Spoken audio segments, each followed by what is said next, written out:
Drakey. Actually, it's just Drake, but Facebook won't let me use just one name, so I wanted to share could get on Facebook. But once again, it's the Gag Order, so shut up and listen. I don't know what your problem is, but here we deal with problems, so let's not make this an issue because then it just sounds redundant. But we made it to episode number 3. That's right, episode 3 of the Gag Order Podcast, entitled, I Almost Had a Psychic Girlfriend, but She Left Me Before We Met, which is actually a Mae West quote, which I thought would be perfect to discuss relationship fails. Because I was actually going to call this episode Love and Happiness, just to be sarcastic and speak about rejection and hate. I thought maybe I could call it like Love and Happiness as an antonym, but when in doubt, stick with the classics. Mae West got this a good, cool quote, It's just a smooth saying. I almost had a psychic girlfriend, but she left me before we met.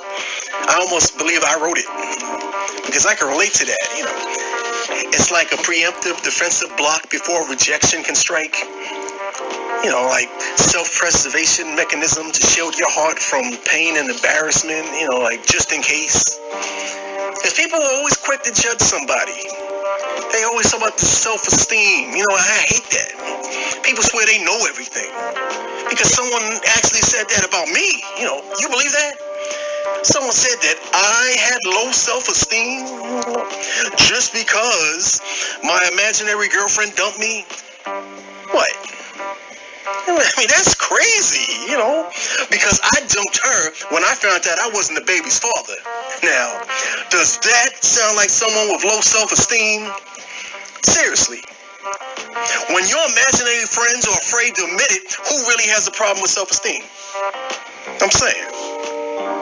Now, I know, when I'm alone in my room and sometimes stare at the wall, it's like in the back of my mind, I can hear, my conscience call. And it's always like, yo, Drake, you need to settle down, find yourself a girl that's as sweet as a dove.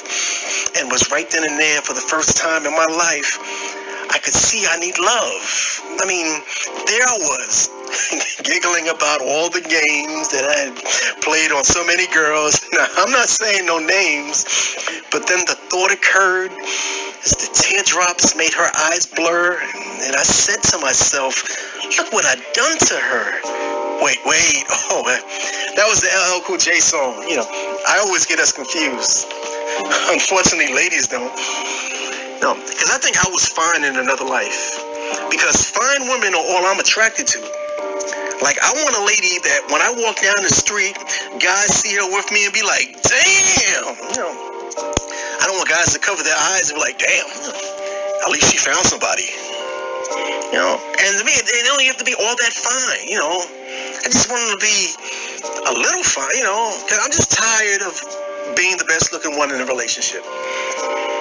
Which I know is probably going to get me in a lot of trouble, Not saying the women were ugly, not all of them. There's not all of them,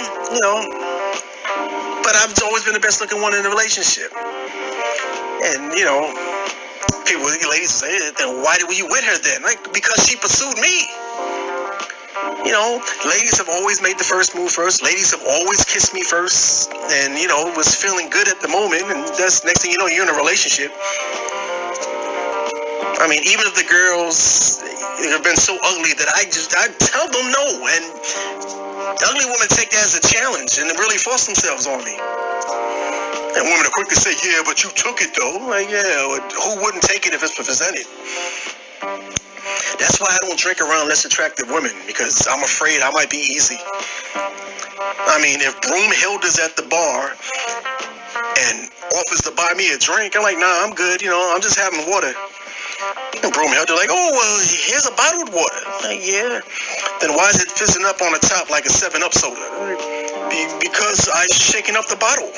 Yeah, okay.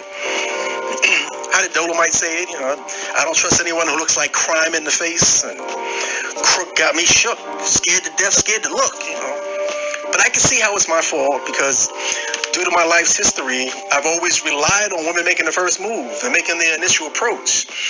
But even pretty women in the club can attest to this, Why is it always the fugly person in the club with the most confidence? trying their hardest to make eye contact with you so they can approach you. Sometimes you good-looking women need to step up and speak out and not settle for confidence. Now, I can understand that we were trying to speak to swimsuit models or Instagram models, but the women I tried to go for would just be considered average and normal and plain looking to my friends. But my friends be like, yes, to us she's average looking because we're good looking, But for you, that's considered too fine, Because we talk, it's too fine. She's out of your league. You're like, out of my league? But she play for a lesbian baseball team? She in a league of her own? Out of my league, What makes me not fine, I mean, I was an Instagram model once. I modeled gloves. The bad part is for an ad for Jergens lotion, but that's besides the point. Okay, and I'll even be fair. I even try to downplay it. Let's just say, just hypothetical. Let's just say on a scale of 1 to 10 on looks, if I rate a 5, I'd like to strive for a 10, but you say you're pushing it. So realistically, I'll be aiming for like an 8.5, a 7 with upside. Okay, a 6 with a great personality. A 5, a 4 would have to have a whole lot of potential, like potentially knowing a plastic surgeon. But I'm not even getting that. If I'm a 5, why am I going to settle for a -5? Trust me, I know my integers. If you have a 5 and add a -5, what do you get? 0. That's right. Why am I going to settle for 0? Because math don't lie. Like I remember Archie comic books, and Archie was always trying to get with Veronica because she was rich and she was pretty and she had status. But people was like, why don't you just go for Betty, settle down with Betty because she's really, really cute and down to earth and really nice. And now I see that, I would have had no problem going for Betty, but it's like people try to force Big Ethel on me. Hell no. Even Jughead turned that down. Like, I remember Method Man's first album, 1994, To Cal.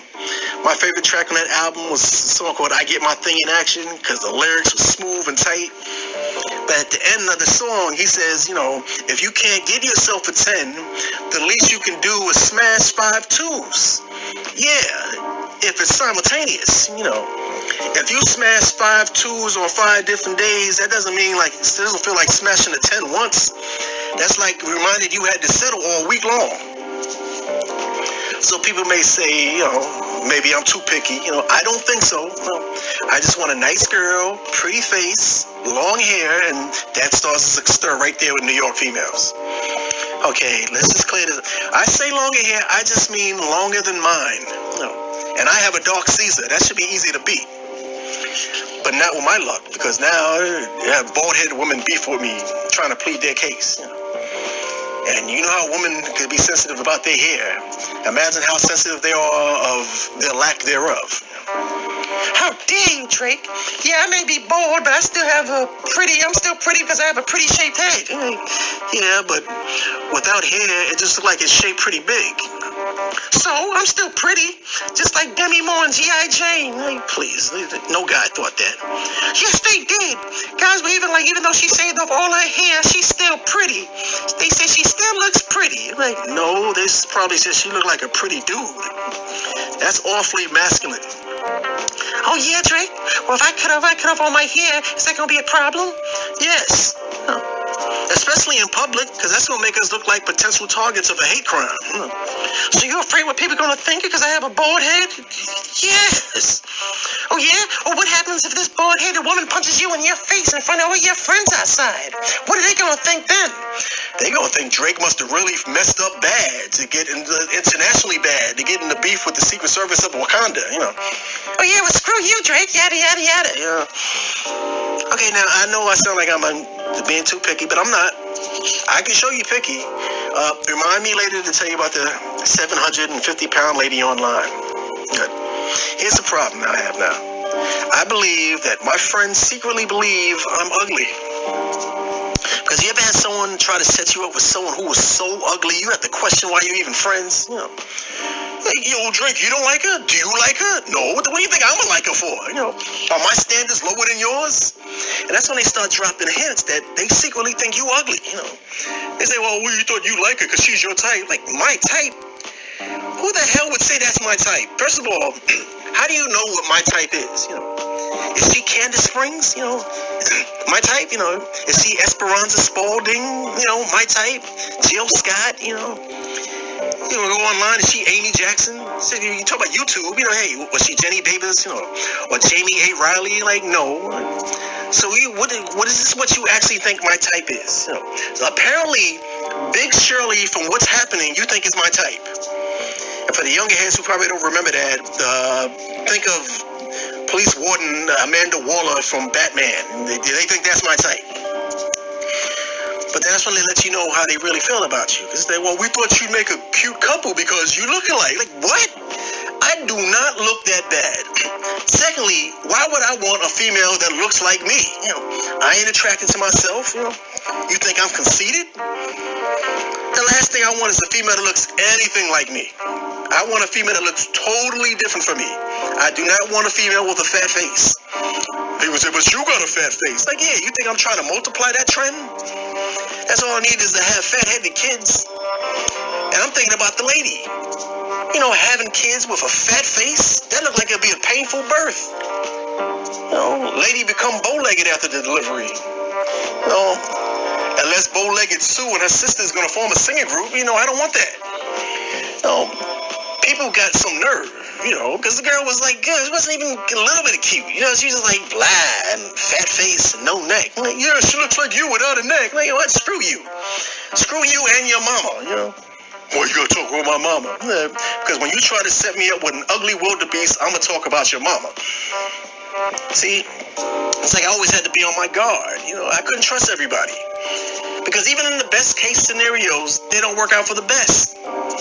Like I remember in 2004, I remember the year, and I'll tell you why I remember the year. My friend tried to hook me up with a girl he knew, and I'm like, I've had bad experiences with people trying to hook me up with someone who they think they like, I'd like, it's like we have a serious difference of opinion of what's acceptable looking. He's like, well, what do you think of my girlfriend Shia? And his girl Shia, she was fine, So I was like, your girl Shia is hot. So unless she invented a cloning booth, I'm not with it because your girl Shia, she a keeper, So he's like, well, how about the next big thing? How about if I introduce you to her sister? I'm like, okay. You think I'm going to settle for the ugly sister? He's like, no, not exactly. How about settling for her twin sister? Her identical twin sister. So now I'm amped. Like, what? You mean fine-ass Shia has an identical sister that looks exactly like her? Hotness multiplied? And he kept trying to downplay the part. Like, yeah, they're similar, but her sister's really sweet and so smart and a great personality. I'm like, yeah, okay, but they look alike. Exactly the same. He's like, sure, but she's a good person. She's funny. The person having your corner, you really appreciate her. Why don't we just double date so you can meet her? Well, we'll pick you up. So I was like, okay, somewhat skeptical because when someone's trying to overemphasize the other attributes instead of the obviously something's wrong. It just felt like he was waiting to ambush me with the truth. So it's a Saturday night. They pull up in a car. So I look through the passenger side window and say, wow, you really are identical twins. I see that must be Shia in the back seat because my boy got his arm around us. He must be Shia's sister driving. And she's like, yes, I'm Shia's sister. I'm Lena. Nice to meet you. So we're in the car, we're talking, getting to know each other. So we talk about going to this club, and I knew the DJs of the night, so I figured I can go in there. I knew the DJ, show off my clout, Big Willie style. And we're talking, getting ready to drive off, and Lena was like, I can't wait to get to the club to get my dance on. And I was like, I can imagine. You must be kind of anxious, huh? She's like, why would you say that? I was like, no, it just seemed like you might be in a rush, like you're really anxious to get there. We'll get there, Why don't you sit back and relax? Then the whole car just got eerily quiet as we took off. Now, if you're my boy, you're supposed to tell me if the girl is a hunchback. I thought that was only a myth, She's like the hunchback of the North Bronx.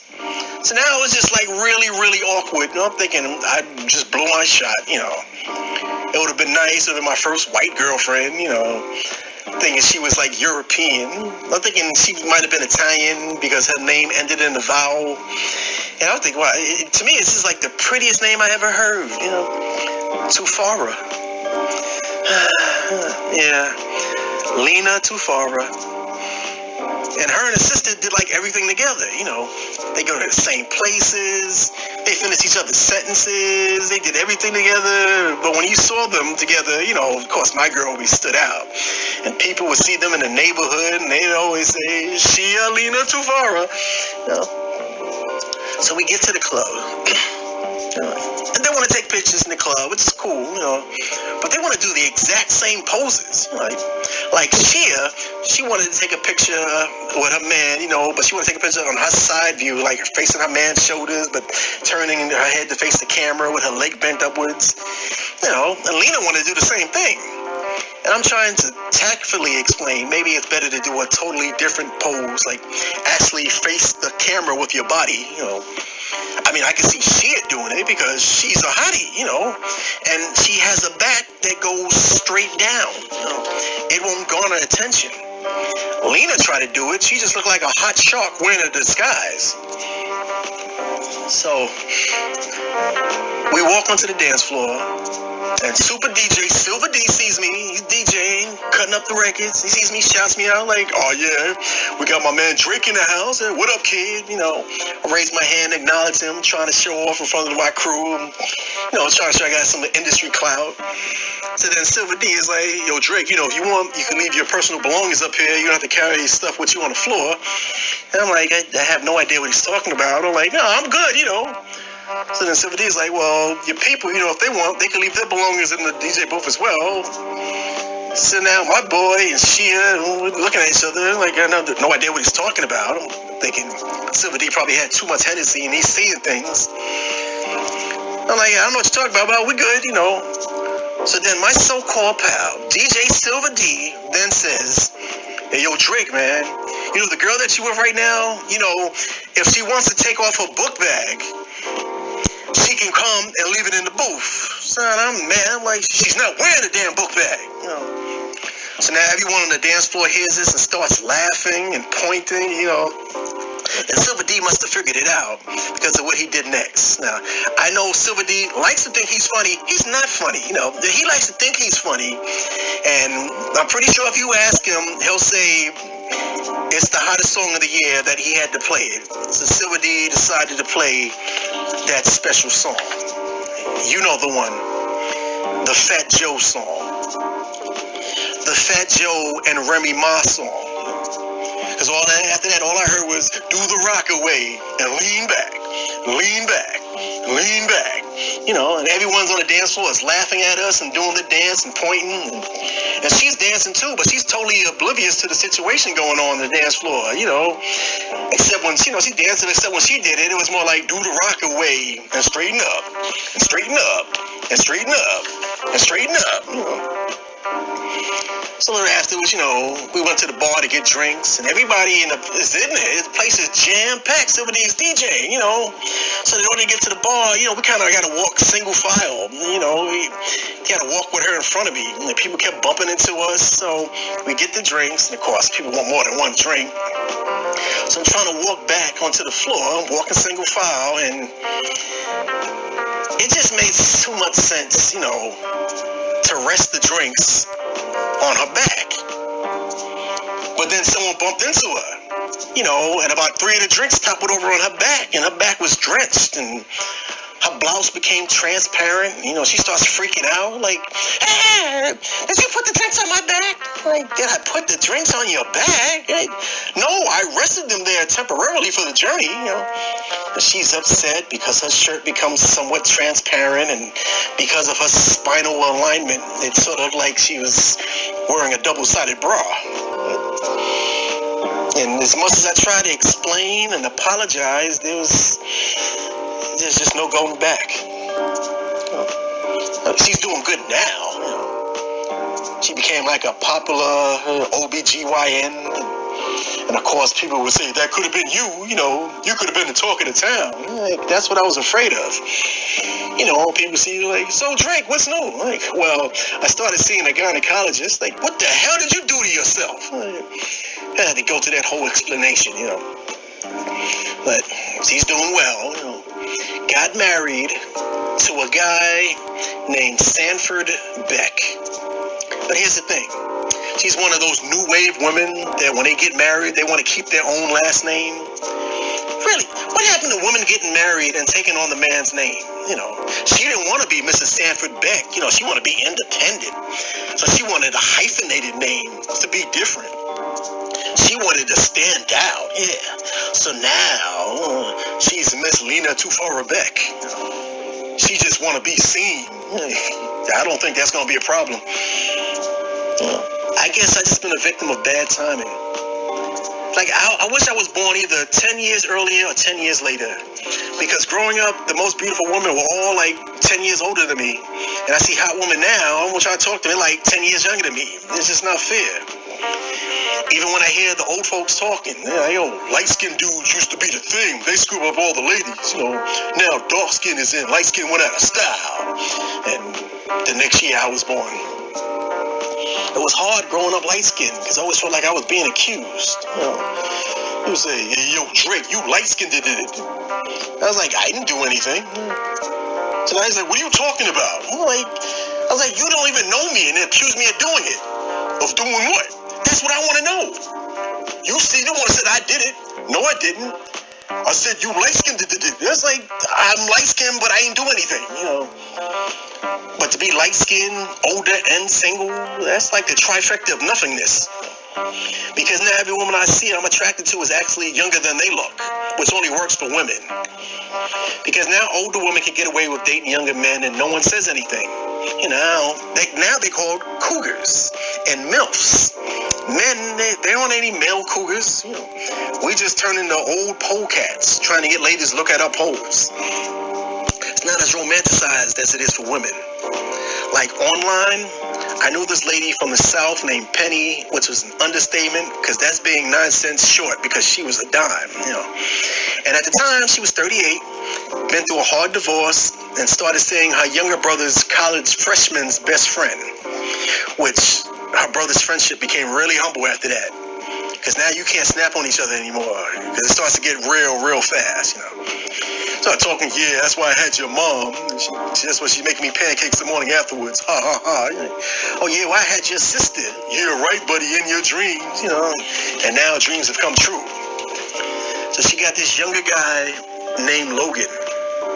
Not saying that he's young, but he was named after the character in the X-Men movie. He's 18, But now she drives to pick him up at his college campus and runs out of the car and jumps into his arms as he carries her back to her car. And as she puts on his baseball cap backwards and they making out as the co-eds clap and cheer, just like that Deborah Winger movie. And it's memorable because cougars have become like national treasures. I mean, I couldn't just show up on a campus to pick up a younger woman because there will be police snipers on the roof waiting to take me down. Because now I just become this dirty old man in the parking lot. See, ain't so touching when the roles reverse. It's okay, officers. She's 19. Hey, yeah, but you ain't. See, like older women can become friends with younger guys. And quite often, the younger guys have escaped the friend zone and become friends with benefits. And ladies like that because it's the benefit of having a relationship and be able to send them on their way afterwards. It's not the same if you're an older guy. Polecats get familiarized, meaning they see you as family. That's the last thing you want to hear is, oh, who, Drake? Yeah, he's like a cool older uncle. Now you pissed because you got no romantic shot after that. Because ain't no one want to be no uncle with benefits, That just makes you seem older. Makes it sound like you collecting Social Security. You can't even fit in anymore. You go to the club now, you the oldest one there. You end up feeling like the chaperone. And like the cougars can do things and no one calls them out. No one calls them, like they saying they're too old. I do something, I'm like considered behind the times. like all their cougar boy toys make fun of me because I still have a PlayStation 3. Like, PlayStation 3? Man, you old. The fault been out. You must be mad old. You still got a PlayStation 3. Like, I'm old, I thought black don't crack. But apparently, beige shows age. So I was mad. I was like, oh, yeah, well, y'all lady so old, her PlayStation is a hula hoop. Facts. These young people today, But Penny was just like this really cool friend I knew online. And unfortunately, everyone you speak to online ain't that genuine. Now you got catfishing, using fake pictures and a profile to get close to someone. And that term catfish has changed my whole diet, I'm afraid to eat catfish now because I start to wonder if it's really catfish or a flounder with a dream. So I don't really trust the internet anymore. I swear you start seeing the most bipolar people online. Because you see people act out online, you think, oh, that's just that internet curse, so they can play out to their inhibitions. But some of these people are really mental, and the internet only intensifies their personality. Like, I had briefly started talking to this one woman online, and began to notice she was off some way. Like she was a polar opposite, by the by. You can refigure that to get the gist of however you see fit, but let's just say she was unbalanced. Unbalanced as a Gemini standing on the hill with the heavier weight on the lower portion. But because of her, I began to recognize signs, So I was on a social media site. It was a Meet Me. It was a media site for a week or two, and she's in her thread. She was posting, and she would post about her past relationships and how every guy has lied to her, and every guy has cheated or abused or used her, and oh, woe was she, right? And I'm on my mind. I'm like, how can everyone you've been with disrespected you? I'm wondering now, did craziness make you an easy mark? So I'm like, if in every relationship in life you've been the victim, I think it's you, is what I was thinking, Because she said there's no such thing as a good guy. And I was like, wrong, because I'm a good guy. And when, like, right on cue, someone jumps into a thread and is beefing with her. And he's like, listen, you fat witch. See, I'm trying to clean it up in case some people are listening at work, trying to clean up the actual factuals. But you get the gist of what he said. But he was like typing this live in this conversation, and he was like, you are crazy and deranged, so stay the hell away from me. And if you ever contact me again, I'm pressing charges with the police, you sicko. You're psychotic and a stalking psychopath. Lose my number and get a life, and so and so. And this was said back and forth of me getting to know her. So I didn't know her well enough to try to defend her. Obviously, this dude was closer to her than I was, and I should have took that as an omen. Like a guardian angel trying to warn me. Although I don't think a guardian angel would be cursing. I thought it was like a thug angel with a tattoo. Like Tupac was coming back telling me to keep my head up. So she was just sad that she was just responding all shocked and flabbergasted, saying, wow, it's not even like that. It's not even that serious. Why would someone say that to me? Or all the men on the internet this mean? Now, the important thing would have been not to feel sorry for the public shaming, which I did from afar, but I could have just logged off, but like an idiot, I offered words of encouragement. I was like, don't worry about it. That's only the internet. Words can't hurt you unless it's on an indictment. Ha ha ha. And they're like, oh, Drake, you're so funny. I was like, well, tomorrow's another day. No worries. Catch you tomorrow. It's like, thank you. You have a good day too. But then I began to notice that whenever I'd go online, no matter what time of day it was, different times, I get these little messages because she's there. She's like, thank you for always being there. Thank you for being there that time, for that whole ordeal. And every conversation, every time I come online, would be light and friendly. Like, oh, how are you?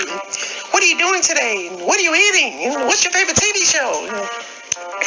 Now, after a couple of weeks, the conversation started to get a little flirty.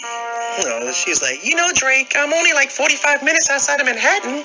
You should come to New Jersey. Get some of our famous New Jersey pizza. Your treat. And I was like, well, talk about your cheesy pickup lines. Ha, ha, ha. She's like, yeah, well, when you arrive, I'll pick you up to show you where the real pizza place is. I was like, oh, so that's the real reason you want me to go there, so you can get something to eat? Ha ha ha. It's like, well, because you are cute enough to be seen with me. He he he. Right, so this type of stuff is going on for a while. So on one Saturday, I get a text, and she's asking, so what are you doing? I'm like, well, I'm grocery shopping. So she's like, I was thinking about you, and I wanted to send you something. So she sends me a pic. I open it and respond, like, oh, so you send me a pic of random breasts. Would you take the pic out of National Geographic and send it? She's like, no, silly, that's me. I'm like, you're right. How am I supposed to know that's you if the head is cut off? She's like, hold on, And 10 minutes later, I started getting a flurry of pictures of her head, breast, and whole body. Pictures of her holding her breast in different poses. So I'm trying to think of something clever to respond back with. But when I type, I hate typos. So I'm constantly backspacing, noticing new errors. So I got to move the cursor and a new point to make corrections. So I am one of the slowest texters around. But during this little wait, she typed something serious. So I'm trying to type the perfect thing, and she types back, Drake, I really feel like I can open up to you about my life, because I really like you, and I'm feeling worried about something with my oldest sister, because she's in the hospital now, and the doctors think it may be cancer, and it's so serious, and it runs in my family, and she's a single mother with a kid, so I'm so sad now, I don't know what to do. What do you think I should do? Drake? Drake, are you still there? Drake, where are you? Hello? I want to know what you think. And after all my trial and error, I was finally able to respond like, well, I think when I show up in New Jersey, I'm going to bring plenty of cereal because I don't think there'll be a shortage of milk. LOL. So now she's like, what the hell does that mean? I'm like, that your very amorous pics you sent me. It's like, how dare you? What about my sister? I'm like, your sister? I'm like, how the hell do you get down? My sister, my sick sister who may have cancer? I'm like, wow, you sure know how to kill a mood. How would I know about your sister? I was just responding to the pics you sent. She's like, I text you about my sister being sick after I sent the pics. I'm like, well, obviously I didn't scroll down that far, but I'll do it now. Hold on, which always leads to another argument. Why does it take you so long to respond back? Now, apparently that gets on a woman's nerves. I mean, I understand if it took 2 hours or to get a response back, but women expect a reply like in milliseconds. And I mean, I'll explain it. When I get a text, I pull out my phone, open it up, get to the part of the text section, read it, respond it, close the text section, put the phone back in my pocket. So if I get a new response, then I'm going to stop what I'm doing, pull out the phone out my pocket, open it up, get to the section with the text, read it, respond, close the section, put the phone back in my pocket. I think that these women think that, I'm going to have a conversation through text and actually hold the phone in my hand. Like I'm waiting for the conversation to maintain, have a fluid conversation. Like, no. If I get a text and I take out my phone and open the text and it reads, hey, what's up? And I'm going to respond chilling. And to me, that's the end of the conversation. I'm going to put the phone back in my pocket. But I guess that's just me, But she caught an attitude. Like, why can't you just hold the phone in your hand? Like, because I'm shopping. So you can't shop and hold the phone in your hand? Like, well, then who's going to hold the list? Fine. Call me when you get home. Bye. Like, I'm going to rush home now. I mean, it would only take me a half hour to complete the shopping, but with her attitude, I was like, I'm going to take the scenic route now. So I'm going to take 2 hours to call her back, just on principle. But then I thought, she's really going through a rough time. Maybe I'll be nice and call her back in 110 minutes. So now, I call her back. It's actually the first time I'm actually talking to her because everything has always been through text. Finally get on the phone, and now she's all quiet, almost shy. So I figured, I'll be sensitive and understanding due to the situation with her sister, but she doesn't want to talk about her sister. And she acts like, so will you really consider coming to visit New Jersey? I'm like, well, if you really want me to, sure. And she's like, well, Saturday, the store she works at closes at 9, and shut everything down, close everything. Everything won't be done until 10. I said, the good news is, the pizza joint is open at 1 a.m. so we can hang out in Jersey afterwards. So I was like, oh, okay, cool, we can do that. And it'll just be a really late date, so I guess I'll just have to spend the night. And that's when she flipped out. Oh, so that's it. That's what you're looking for. Sex. I'm like, wait, what? You talk about about spending the night? Like, yeah, because it'd be too late to come all the way back to New York City afterwards. After what? The date? Oh, so you think it's a sex date? That's how you've been thinking about it, sex, isn't it? I'm like, you're the one who was sending provocative pics. Provocative? Yeah, provocative. Because they don't show pictures like that in National Geographic. But now she's like, oh, wow. Guess I was wrong about you. I guess I was right about all guys. All men are just the same. I thought you'd be different. I'm glad I found out now, so don't bother coming to New Jersey now, because I am done. And that's the first time I ever heard that phrase. And I was like, what does that mean, I'm done? Exactly like it sounds. So you could just do you, because I'm done. Bye. Click. So I go, I guess I'm just glad I avoided getting into a relationship with potential chaos. You know, and I had 3 peaceful days, and then on the 4th day, she texts me, where have you been? I haven't seen you online. Why haven't you contacted me? So I was like, exactly what does I'm done mean to you? You didn't actually say, I'm done for the night. I'm done usually means I'm done with you. So now she's like, oh, so you're breaking up with me? Like, breaking up? When did it even start? But since you apparently need clarity, yes. So then she got indignant. Fine, you're never going to find anyone again like me ever again. I'm like, well, that's what I'm hoping for. Like, you didn't even miss me. I'm like, not unless I was driving a truck. So I'm thinking that'd be the end of it. Like, wrong. So then I started getting inbox mails from her stating that she sees women been placing funny pictures and posters and gifts on my comment section and saying, oh, I guess you've been talking to them all along. So now I'm like, first of all, those posters and pics come from the site and are free for anyone to use. Secondly, they are my friends. They were friends before you and are still friends now. Third, why do you even care? Fourth, it is none of your business. And fifth was I wish you would plead, but fifth, stop mailing my inbox. So then she quickly responds, I don't care who you could talk to. You could do whatever you want. So then, now I had to block my mailing inbox. So then the next day, she started making comments on the pics and posters that they put on my page. And she's responding to all the pics the ladies have left, little sexy pictures, and it's like, oh, I see the pics the women are leaving on your page. So obviously you must be talking to them, and I must be talking to her too. They probably don't even know. So now these women are now defending themselves on my page. Like, me and Drake are only friends. So now I had to block her completely from being able to see my page. But then she started going to their page. She even remembered their names. Started going to their pages and leaving comments. Like, oh, so you're only friends with Drake, but he's certainly liking all the pictures on your page. So now I had to contact them so they can block her from their mailboxes and their pages. So they go, this must be it, you know. So then she emailed my main email address saying, well, I see you blocked me on social media site, so now I won't be seeing all the ladies you be trying to kick it to.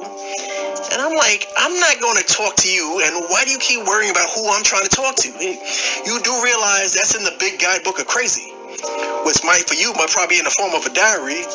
So like you said to me, do you. Move on. I hope you have a happy, productive life so you can go and run free, run wild, run for office for all I care. Although I doubt you'll be able to run for office as crazy as you are, but just run the hell away from me.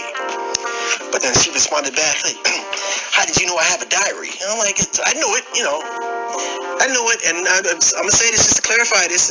I'm not saying that all people who have a diary are crazy, but history has shown all crazy people have a diary. Facts. So write this down in your diary. Stop trying to email Drake because now you are blocked. Finally felt vindicated for about 10 minutes. Then my cell phone started ringing. I look, and of course it's her. So I was like, I'm just going to ignore it. I'm going to lower the volume. But then I started getting texts from an unknown number. I answer it, and it's her. And she's like, geez, I was only playing with your dumb ass.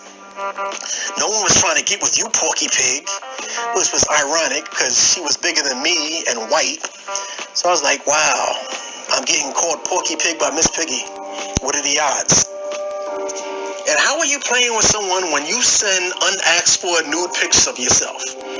I never sent you anything, so whatever game you're playing, I think you're losing at it. So since you already flashed your hand with these picks, why don't you just drop it now? Because if you ever ran for president, I could jeopardize your candidacy. And her very last words were like, oh, I thought you said crazy people couldn't run for office. Now, to be honest, this is before 2016. But that's how it is online with social media. Should be anti-social media, you know. So people think, I think they think I'm too picky, you know. But some people are unbelievably picky, especially online.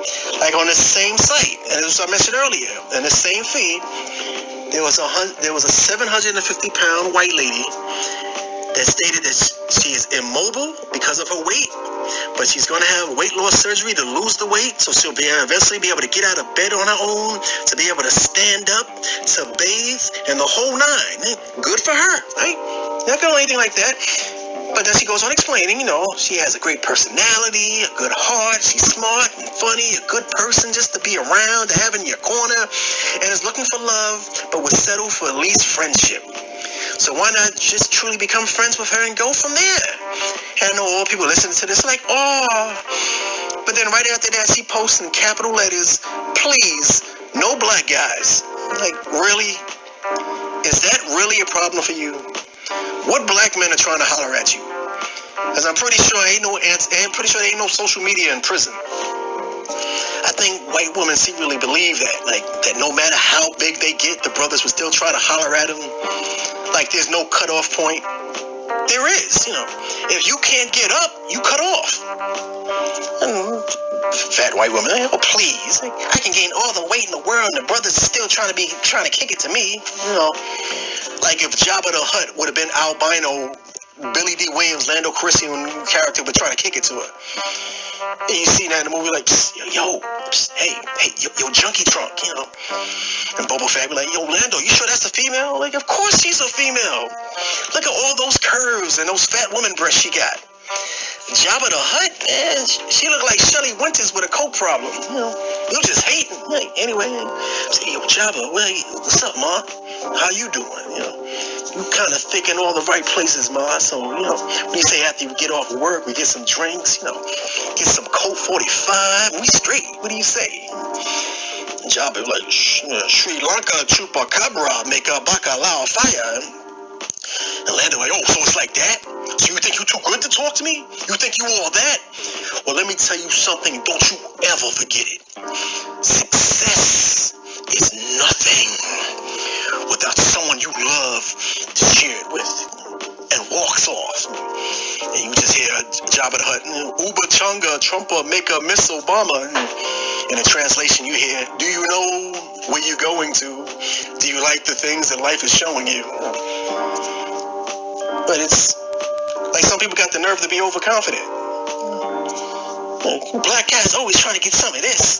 They see me spinning my whip in the supermarket. Or it's a forklift because I'm in the cereal aisle shopping. And all the black guys are hollering at me. Like, yeah, they're hollering. They're hollering, run. Move, bitch, get out the way. Brothers ain't sweating you. You just sweating. Literally. But I have to admit something. I admit I am in love with Starbucks Frappuccinos.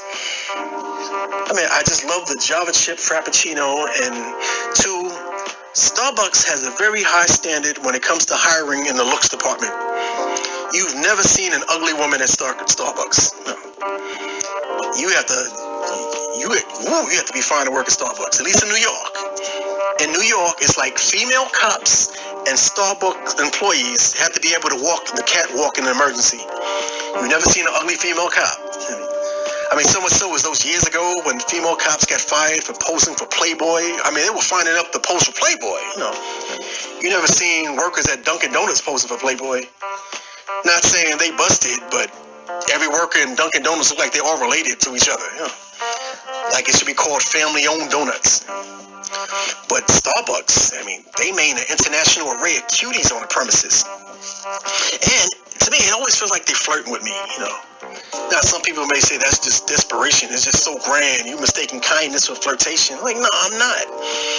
I mean, is it me, or do they say a little something extra? You know, like I hear, here you go, sweetie. How you doing, baby? You have a good day, cutie. I see you tomorrow, sweet meat. Like, hey, you know, yes, you will. You telling me they say that to everybody? You know, then I go the next day and she has a day off. I'm like, fine, you know, I guess I'll just get a Frappuccino, which you would think was the actual goal. So I go back the day after that, you know, and she's taking the order of the guy ahead of me, and she's like, what can I get you, doll face? Is that all, honey? Okay, sugar lips. I see you tomorrow, handsome. So now I'm pissed off, you know. So I get up there, and she doesn't even speak to me. She just starts typing in the order. I'm like, hello?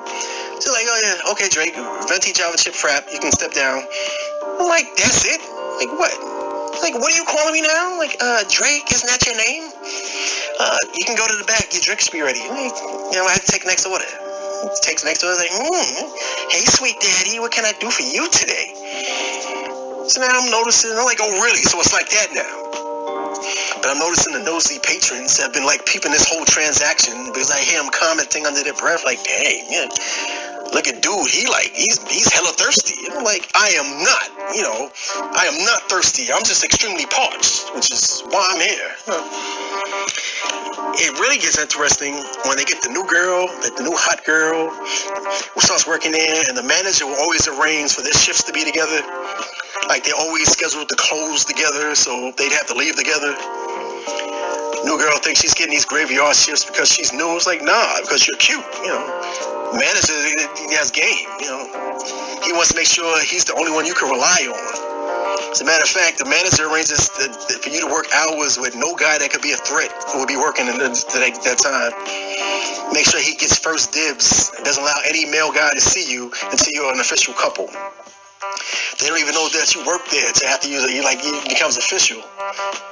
But then this is where the problems arise. Because you have like the local gym that is in the area, so the local gym members will start going to Starbucks, and all these bodybuilders start trying to holler at the hot new Miss thing.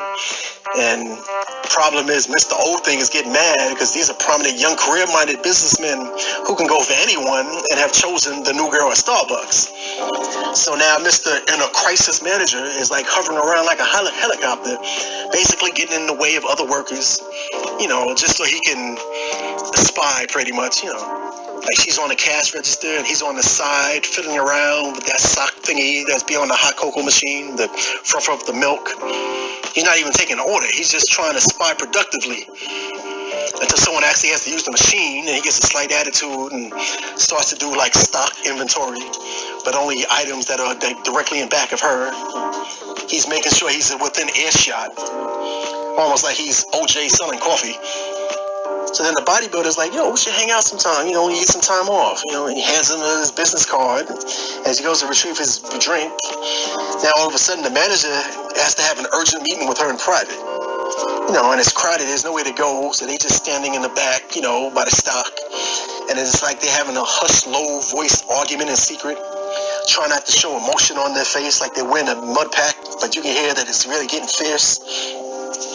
Then you hear it, it's like, can I talk to you? Like, what do you think you're doing? What are you talking about? You took that guy's business card.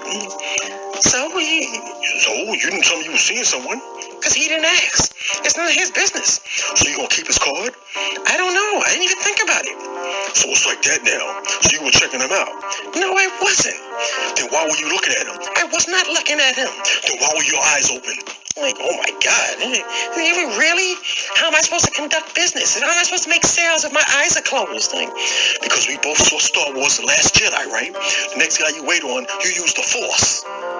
And of course, with my luck, I'm the next guy she's waiting on. I'm like, nah, dude, nah, I'm sorry, miss. Open your eyes, please.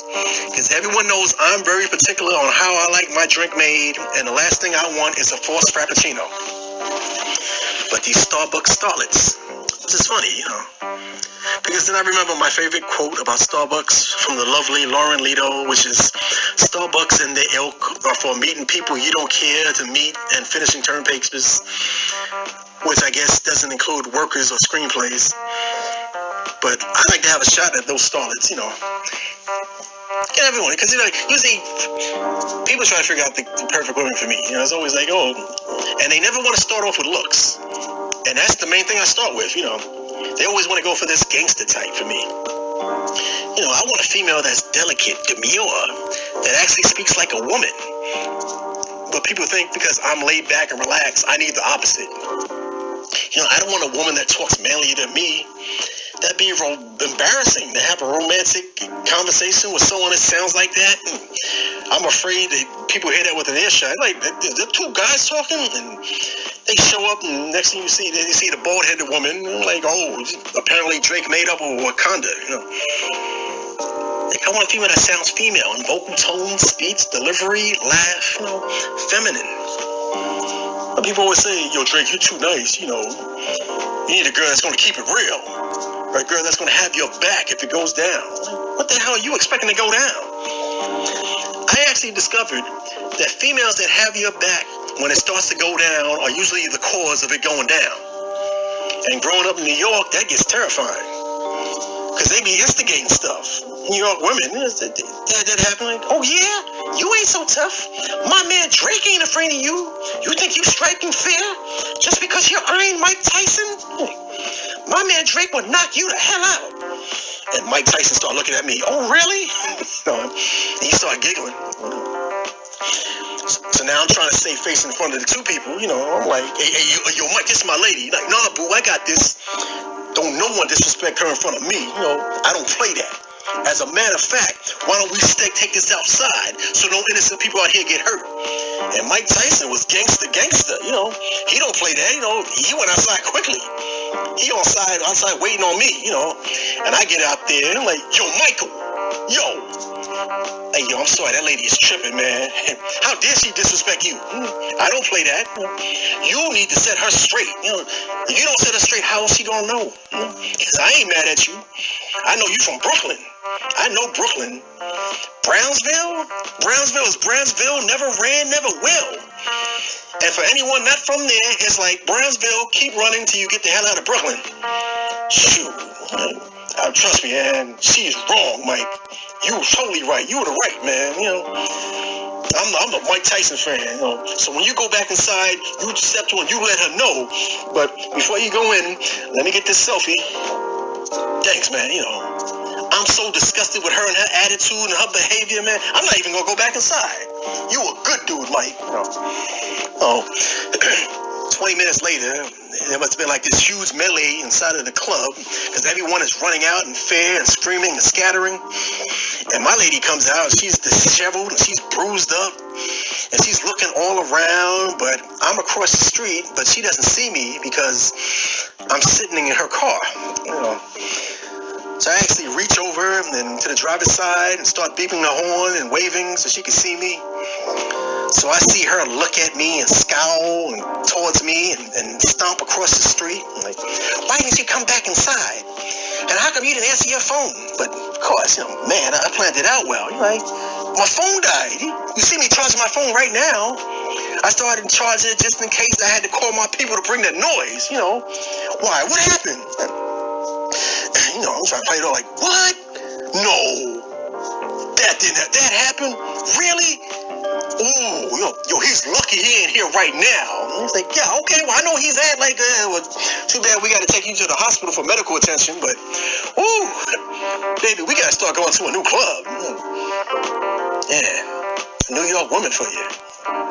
And women, they hear this and get mad at this. Like, how are you going to cast the wide aspirations of how all women are in New York? Yeah, because it's my podcast. And it's my beliefs. You can disagree, but I'm going to speak my mind. That's what's going on with it. I'm going to hold my tongue for nothing. I talk about all races. I don't care. I talk like all Latin women. See, now I get real tense. Latinas like, yeah, go ahead, say something. Yeah, say something. I wish you would say something. Yeah, I will say something. I'll say it, and you don't like it, so what? Yeah, I believe all Latin women know how to fight. See? Latinas like, ooh, you so lucky. I was gonna punch you in your face, but I didn't want to prove you right. So you get older, you start forced to make adjustments, and I have to realize no woman is perfect. except the woman you're married to, which men have to say when they're out with their wives in public. But you start getting older, you start making adjustments. Like, I used to be 350 pounds, and a woman used to be like, you're too big for me to talk to you. And these women were bigger than me. So then I get down to 200 pounds, think I'm going to get some slim women, and then the only girls that want to talk to me are the women who would talk and turn me down when I was 350 pounds. Now they want to holler. I'm like, so that's all I'm going to get. You know, I'm going to gain some weight back just to even it out, because I'm not going to let them win. It's weird, because I hear like BBWs say, oh, they want a man with a good sense of humor, and then in the same breath when they get intimate, they say, I'm going to take off my clothes, don't laugh. Like, well, why the hell do I need a sense of humor? You get your priorities right. I always hear, beauty is only skin deep. Like, yeah, then you need to wear your x-rays. Beauty is only skin deep, then you got some offensive looking skin. They say that, like, nothing lasts forever. Looks eventually fade. Yeah, but the problem is she got a head start. Is her beauty fading going to stop fading so I can catch up? Or am I just going to get used to avoiding eye contact in daylight? Like, I have this fear. Like, Fox TV had that show, The Last Man on Earth. My fear would be that, like, I'm the last person on Earth, right? And someone's walking around and they notice me.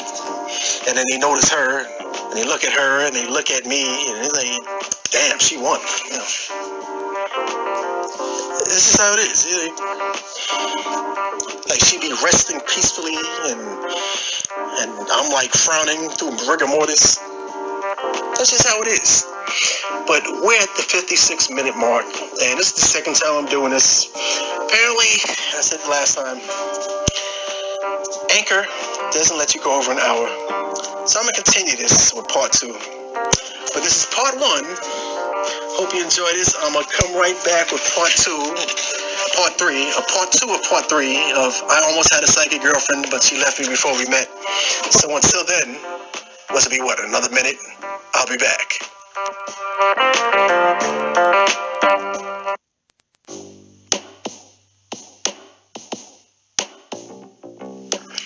Yes, and welcome back to the Gag Order Podcast, episode 3. I almost had a psychic girlfriend, but she left me before we met. It's part 2. Like I was saying earlier, you know, I'm just different. You know, I hate when people try to tell you what you need, you know. I mean, if you really know me, you would know I don't need to hear that. You know, people try to tell you, like, they know what's best for me, you know. Maybe you need to find a woman like your mother. I'm like, no, I want to find a woman who knows how to cook. Because I got 4 older brothers and sisters who grew up thin because my mother cooked, you know. I came along and me and my mother both gained weight, you know, because I can cook.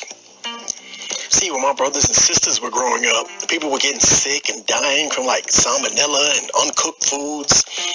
So to avoid that travesty, my mother perfected a cooking cuisine called burnt. Burnt, that became her signature dish. Everything she made is a la burnt, you know. And I'm not saying that this defines her food, you know. When I say my mother can't cook, it's not because she uses a smoke alarm as a timer, you know. The fire, you know, the water sprinkler starts going off. She says, oh, that just means it needs 10 more minutes, you know. I'm not saying that my mother can't cook because she makes uneven jello. No. Really, you ever had burned jello with a liquid center? I didn't even think that was possible, you know, but my mother found a way. Well, when I say my mother can't cook, it's that she doesn't use spices, you know. She believes the only spices you need to cook are salt and pepper, and way more pepper than salt. Well, probably because spices wasn't out then, you know. I think, like, when my mother first learned how to cook, you know, fire just came out. And my mother would talk about how I go through spices. You know, you be replacing spices every month. I'm like, yeah, because I like seasoned foods. Like, I season my food, and my spices last all year long. But that explains why your food is bland, you know. You be rationing spices. Yeah, I do not. I use plenty of seasoning. I just don't overwhelm the palate. Like, so you underwhelm it then. It's like, oh, my seasonings are good enough and aged to perfection. I've had spices since before you were born.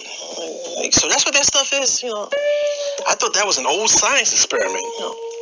I thought the mold in those extended petri dishes were an attempt to find a cure for something. Because I never had spices go bad, because I run out of spices before that happens. So then people say, oh, maybe you should find a woman more like your sisters. Like, no, because my sisters are too sanctified, and it shows. Like a few weeks ago, my mother tripped on a crack in the sidewalk and fell and hit her head and was bleeding, trying to get into a ride to go downtown, And since I lived the closest, like all the neighbors were calling, contacting me, telling me I need to call the hospitals and the car service to find out more. And I do that, and I speak to one of the dispatchers and says she was seen by EMT and went to her destination. But I'm like, she sustained a bloody face due to the fall. I'm like, why would you send her to her destination with a bloody face? And the dispatcher said, because she really wanted to go to her dance class. So I'm like, well, obviously she hit her head harder than she thought.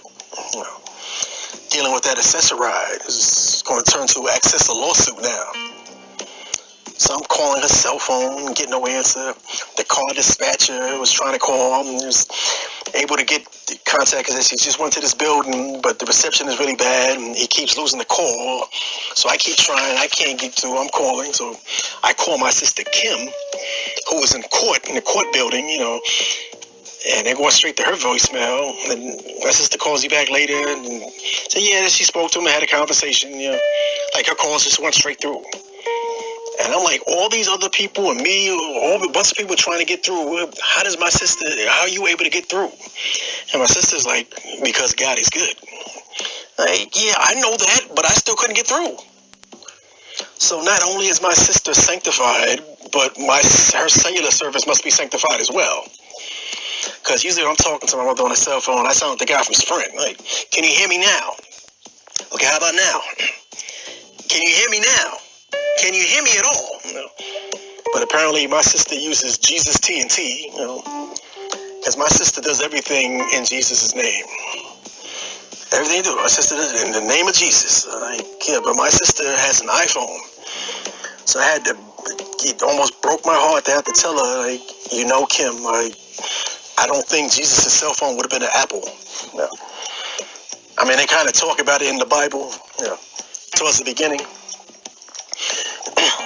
I mean, even the Apple logo, the insignia, the Apple logo is a picture of an apple with 2 bites taken out of it. I'm just saying.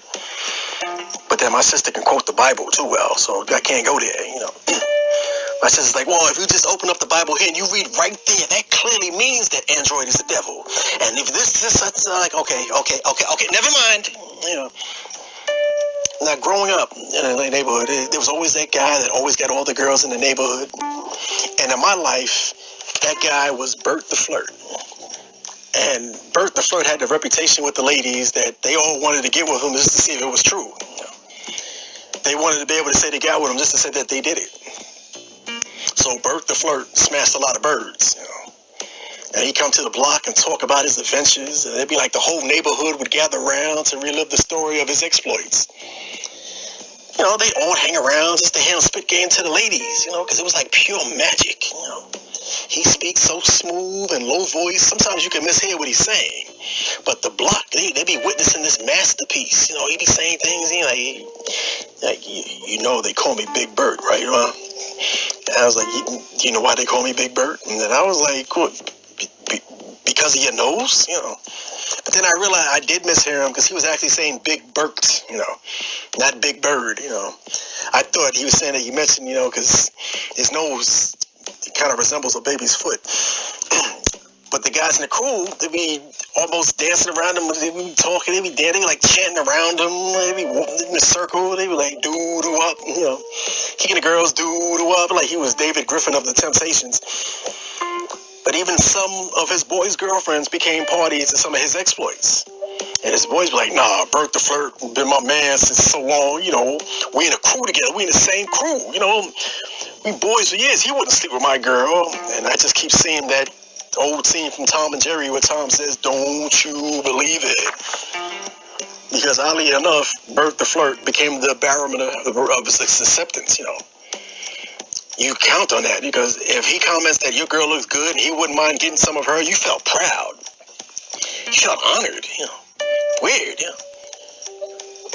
you felt good that you had yourself a girl good enough that Bert the Flirt would want to hit it, You felt you had yourself a keeper. till you found out that when you went on vacation, your girl decided to give him some, and now you're like, well, he can keep it then. Shoot. But my fear was like the looks of the ladies that I was dating, I was always afraid that Bert, the flirt, would see him, be like, that's you, Drake? I promise I will never, ever try to get with that girl. Hell, even if she tried to seduce me and I was drunk and horny, even if she was the last woman on earth and put a gun to my head and no one was looking, I would never hit that. I mean, because, you mean because we're boys? And you're like, sure, whatever it takes.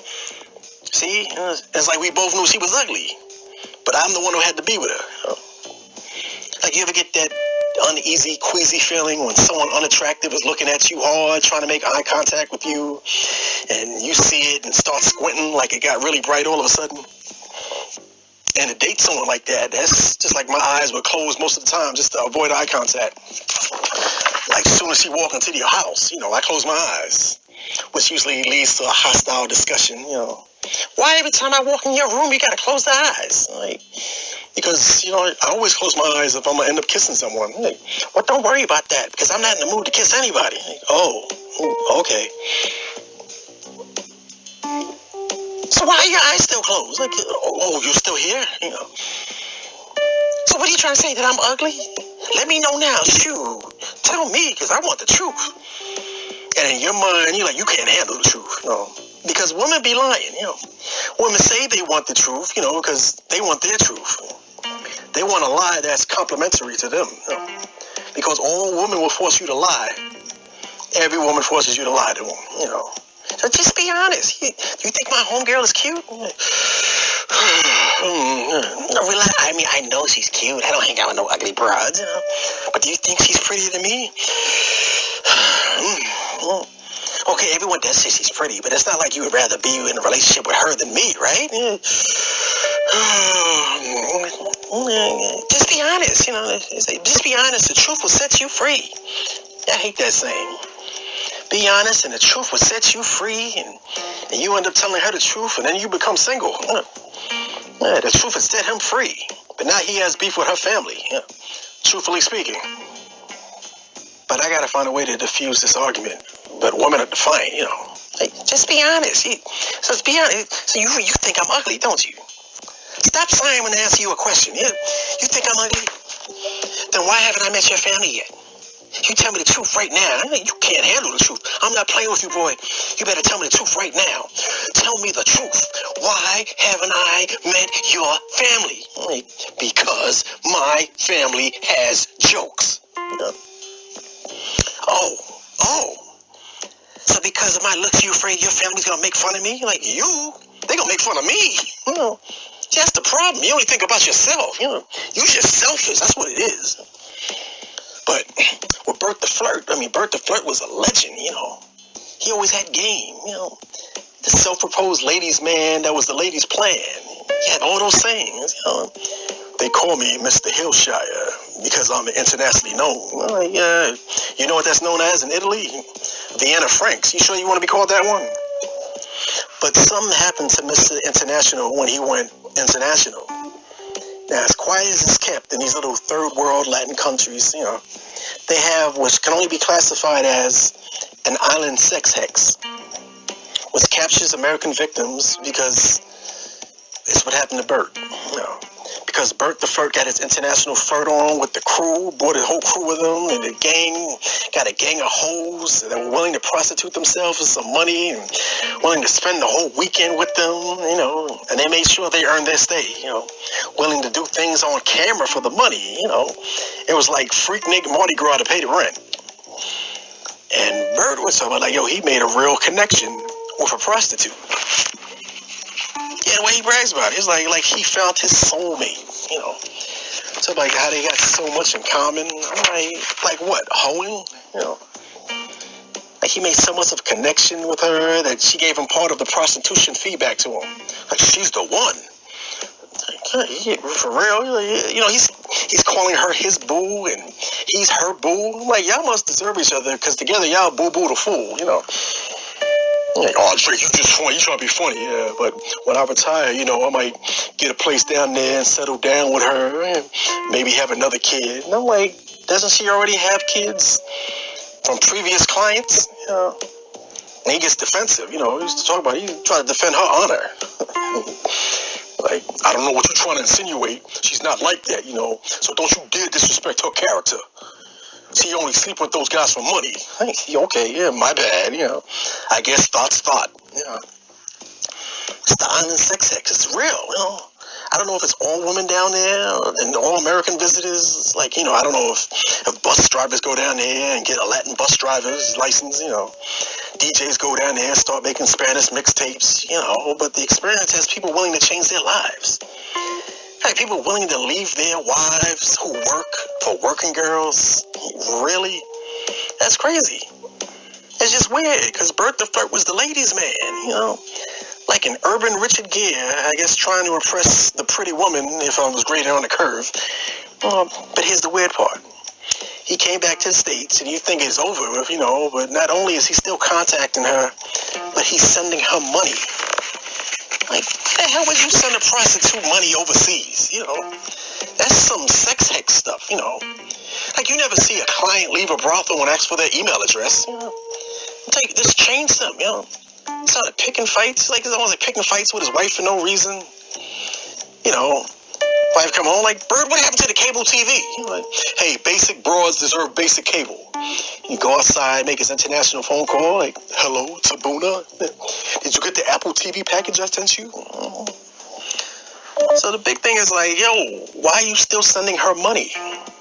He's like, so she can open up her own business. I'm like, oh, so you both got a business venture together? He's like, no, it's her business. Like, huh? What, did she become a madam? He says, no, she's selling clothes. Like lingerie? He said, no, T-shirts. I'm not even making that up. That's what he said. I don't even have a joke for that. I don't even know where to go with that. How sad when the mighty have fallen. Because now he gets upset because he calls or texts her and it takes her hours to get back to him. So now he's all suspicious. Like, yo, I'm about to cut her off, yo. I used to contact her. She used to get back to me within 10 minutes. Now she don't contact me for hours. Is she supposed to be my boo? Nah, man. I know she's cheating because two could play that game. And, I'm trying not to laugh. And I tell him, it doesn't mean she's cheating, Maybe she's just out working, and end up laughing. Ho, ho, ho.